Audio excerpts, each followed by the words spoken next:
రాష్ట్ర వ్యాప్తంగా ఉన్న రేషన్ కార్డుదారులకి సబ్సిడీపై కందిపప్పు పంచదార పంపిణీ చేసే కార్యక్రమాన్ని గుంటూరు జిల్లా తెనాలిలో మంత్రి నాదెండ్ల మనోహర్ ప్రారంభించారు.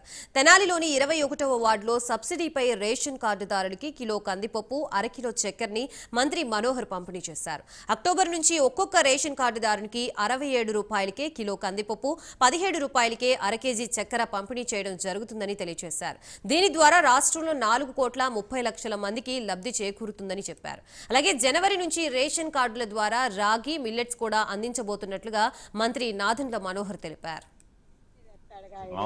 పౌర సరఫరాల శాఖ నుంచి రాష్ట్ర వ్యాప్తంగా దాదాపు 1,48,00,000 రేషన్ కార్డుదారులకు కిలో కందిపప్పు కేవలం 67 రూపాయలకి, 500 గ్రాముల పంచదార 17 రూపాయలకి మేము విస్తృతంగా ఏర్పాట్లు చేసి రాష్ట్ర వ్యాప్తంగా ప్రతి కుటుంబానికి పెరుగుతున్న నిత్యావసరాల ధరలు కంట్రోల్ చేయడానికి కోసం గౌరవ ముఖ్యమంత్రి గారి ఆదేశాలు, అదేవిధంగా ఉప ముఖ్యమంత్రి గారు పవన్ కళ్యాణ్ గారు ఇచ్చిన సూచనల మేరకు ఈ కార్యక్రమాన్ని ప్రతి ఒక్క కుటుంబానికి అందే విధంగా రాష్ట్ర వ్యాప్తంగా దాదాపు 4,30,00,000 మందికి ఈ సౌకర్యం అందించే విధంగా తగిన ఏర్పాట్లు చేశాం. 2-3 నెలల నుంచి మనం చూస్తూనే ఉన్నాం.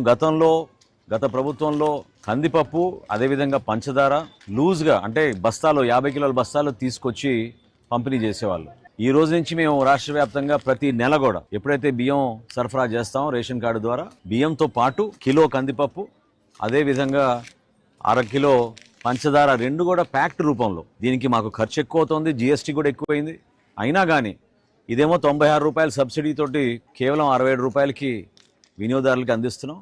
ఇదేమో 26 రూపాయల ఖర్చు అయ్యే ఈ 500 గ్రాముల పంచదార 17 రూపాయలకే అందరికీ అందిస్తున్నాం. సో ఇదొక గొప్ప కార్యక్రమం. రాబోయే పండగ సీజన్లో ప్రతి ఇంట్లో కూడా పెరిగిన నిత్యావసరాల ధరలని దృష్టిలో పెట్టుకుని వాళ్ళకి ఇబ్బంది కలగకూడదు, సంతోషంగా ఉండాలి అనే ఒక ప్రయత్నం గౌరవ ముఖ్యమంత్రి గారు చంద్రబాబు నాయుడు గారు అదేవిధంగా ఉప ముఖ్యమంత్రి గారు పవన్ కళ్యాణ్ గారు చేసిన సూచనలతోటి ఈ కార్యక్రమాన్ని విస్తృతంగా ప్రజల్లోకి తీసుకెళ్ళి రాబోయే రోజుల్లో పౌర సరఫరాల శాఖ నుంచి మేము రాగి మరియు మిల్లెట్స్ కూడా ఇంటింటికి అందించే విధంగా ఒక కార్యక్రమం చేయాలని, అది కూడా జనవరి మాసం నుంచి చేయాలని ఒక ప్రయత్నం చేస్తున్నాం. పౌర సరఫరాల శాఖ నుంచి రాష్ట్ర